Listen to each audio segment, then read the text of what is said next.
Qui seriez-vous sans ce foutu trouble du comportement alimentaire? Quel serait le bénéfice d'en être libéré? Quel serait l'avantage d'en finir avec ça? Qu'est-ce que ça vous permettrait d'être? Qu'est-ce que ça vous permettrait de faire que vous ne pouvez pas faire pour l'instant tant que vous souffrez de ça? Qu'est-ce que ça vous permettrait d'oser? Qu'est-ce que ça vous permettrait de vivre? Quelle liberté ça vous donnerait que vous n'avez pas pour l'instant? J'aimerais vraiment que vous preniez le temps de mettre sur pause cette vidéo, ce podcast, et que vous preniez, voilà, juste le temps d'écrire tout ce qui vous vient. À quoi vous ressembleriez? Qu'est-ce que vous feriez? Vous auriez l'air de quoi? Vous donneriez l'image de quoi? Bref, rentrez dans le détail de tout ce dont vous prive ce trouble du comportement alimentaire et qui vous paraîtrait enfin accessible une fois libéré. Si votre inconscient, qui sait très très bien qui vous seriez sans TCA, vous empêche de vous diriger vers ça, vers les quelques réponses que vous avez notées en réponse donc à cette fameuse question. Si votre inconscient vous empêche d'aller vers ça, c'est qu'il estime que ça, c'est cool, mais qu'à cette idée, une fois que vous l'aurez atteint, un deuxième effet pas cool vous attend. Donc reprenez la liste de vos réponses. Qui seriez-vous sans ce trouble du comportement alimentaire? Et je ne saurais que trop vous recommander en séance de psychothérapie active avec moi ou avec d'autres, ça n'a pas d'importance tant que le travail est fait, je ne saurais que trop vous recommander d'aller travailler à sécuriser chaque point. Si vous avez noté, moi, sans trouble du comportement alimentaire, je serais sans problème. Je n'aurais plus de problème. Ok, allez sécuriser le fait d'être sans problème. Peut-être qu'à un moment donné de votre histoire, votre inconscient aura enregistré qu'être sans problème était un danger. Et c'est pareil pour tout. Si vous, ce qui vous plaît à l'idée d'être sans trouble du comportement alimentaire, c'est d'avoir un max de temps pour vous, d'avoir l'esprit libre de penser à tout ce que vous voulez, ok, allez sécuriser avoir du temps pour vous et avoir l'esprit libre. À quel moment de votre histoire, votre inconscient a-t-il pu retenir, enregistrer et se mettre à croire que avoir l'esprit libre était un danger, un risque trop grand pour vous? Qu'avoir du temps pour vous était trop risqué pour vous pour l'instant? Si vous avez noté, sans ce trouble du comportement alimentaire, oh là là, je me sentirais beau, belle, me sentirais sexy, je pourrais m'habiller comme je veux. Ok, allez sécuriser ça. Être beau, belle, être sexy ou vous sentir sexy, vous habiller librement comme vous voulez. Allez observer à quel moment dans votre histoire votre inconscient aurait pu retenir au travers d'une mauvaise expérience que c'est parce que vous étiez beau, belle, sexy et ou bien habillé que ce truc-là vous est arrivé. Et allez sécuriser ce truc-là. Il s'agira d'aller aider votre inconscient à changer d'avis sur ce sujet. Soit il n'y avait pour de vrai aucune relation de cause à effet, et il s'agit d'aider votre inconscient à repérer que ce qu'il a pris pour une cause qui a déclenché cet événement très désagréable pour vous n'avait rien à voir, n'avait rien d'une cause, et que c'est certainement pas ça qui a causé le problème. Ce n'est pas parce que vous étiez la nuit qu'on vous a cassé la gueule, ce n'était pas parce que vous étiez beau ou belle ou habillé de façon sexy que vous vous êtes fait agresser. Non, ce n'était pas parce que cette cause qu'il y a eu cet effet. Et dans ce cas, si le trouble du comportement alimentaire est utilisé par l'inconscient pour vous empêcher d'aller vers ce truc-là que vous voulez et qui est plutôt chouette, bah là, maintenant, il peut enfin le voir d'un bon œil. Moi, ton inconscient, je croyais que c'était parce que t'étais habillée en jupe que tu t'es fait agresser. Comme je vois qu'il n'y a plus aucun rapport entre les deux, eh ben, je t'autorise à nouveau à sortir habillée exactement comme tu veux et à te sentir en sécurité.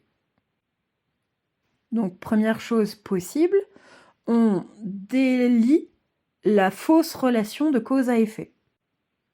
La deuxième chose qu'on peut faire pour aller aider l'inconscient concerne les situations où le danger qu'il se figure être celui qui vous menace n'existe plus. Si par exemple l'inconscient se réfère à un truc qui vous est arrivé quand vous aviez 6 mois d'âge, ben à 6 mois, on n'a pas les mêmes ressources qu'en tant qu'adulte. Si ce truc-là vous arrivait à nouveau, vous n'auriez aucun problème à faire face à la situation. Bah, si c'est le cas, si effectivement la menace n'en est plus une et que l'inconscient y croit encore pourtant, c'est intéressant d'aller l'aider à comprendre que la situation étant différente, le contexte étant différent, vos ressources étant différentes, cette menace n'en est plus une. Troisième cas de figure, et c'est probablement le plus courant, c'est lorsque l'inconscient perçoit quelque chose qui vous attend. Donc on est d'accord, vous voulez aller bien, et à l'idée d'aller bien, lui, il voit bien le truc venir, désagréable, que vous savez pas gérer, la situation vraiment chiante, ce que j'appelle le deuxième effet pas cool. Premier effet cool, je me libère d'un trouble du comportement alimentaire, ouf, je vais mieux. Deuxième effet pas cool, il m'arrive quelque chose en réaction à ça, ou en écho à ça, ou du fait de mon bien-être retrouvé, situation que je ne rencontre pas quand je vais mal.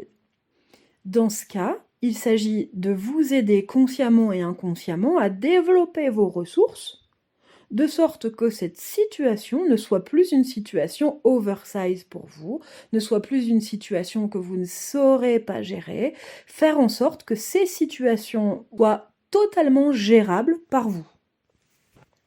Gérable au niveau émotionnel, il s'agira dans ce cas d'aller désactiver la réaction émotionnelle qui s'activait jusqu'à là dans cette situation.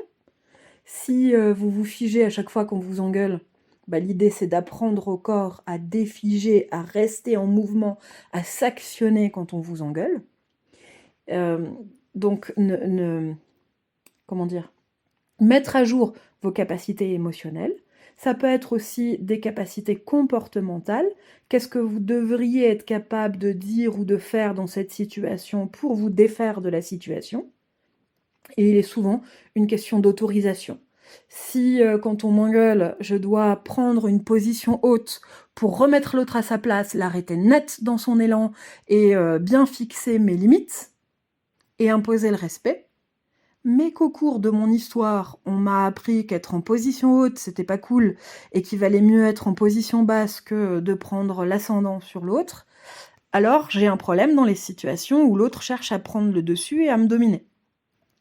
Donc il s'agira dans ce cas, peut-être, de retourner dans votre histoire, aller repérer le premier moment où cette interdiction a été posée, la lever pour qu'à partir de maintenant, en toute sécurité, vous puissiez vivre les situations où l'autre vous engueule sereinement avec des compétences d'adulte.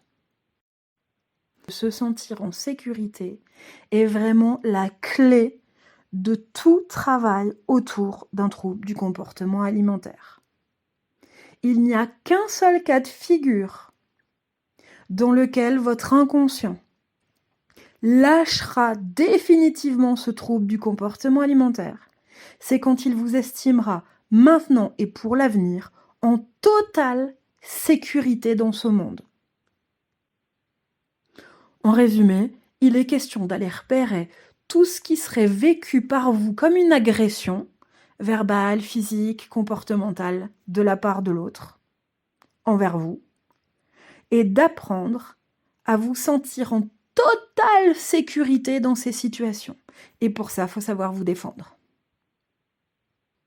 Dit encore autrement, pour que l'inconscient lâche le trouble du comportement alimentaire, prenne cette décision, il faut qu'il puisse regarder votre vie d'aujourd'hui et celle de l'avenir sous l'angle du sans trouble du comportement alimentaire et qu'il puisse se dire « Ok, il y a telle situation, telle autre situation que cette personne pourrait vivre en allant bien, en vivant plus, en vivant mieux. Est-ce qu'elle est capable de faire face à tout ça en toute sécurité? Si oui, je lâche. Sinon, je maintiens le trouble du comportement alimentaire. » Voilà pour ce que je voulais partager avec vous aujourd'hui. Si vous avez besoin d'aide ou si vous souhaitez que je vous accompagne dans ce travail de libération, je me tiens à votre disposition. Je vous donne toutes les informations en description de ce podcast. Je vous dis à bientôt. Prenez bien soin d'écouter ce dont votre inconscient a peur pour vous.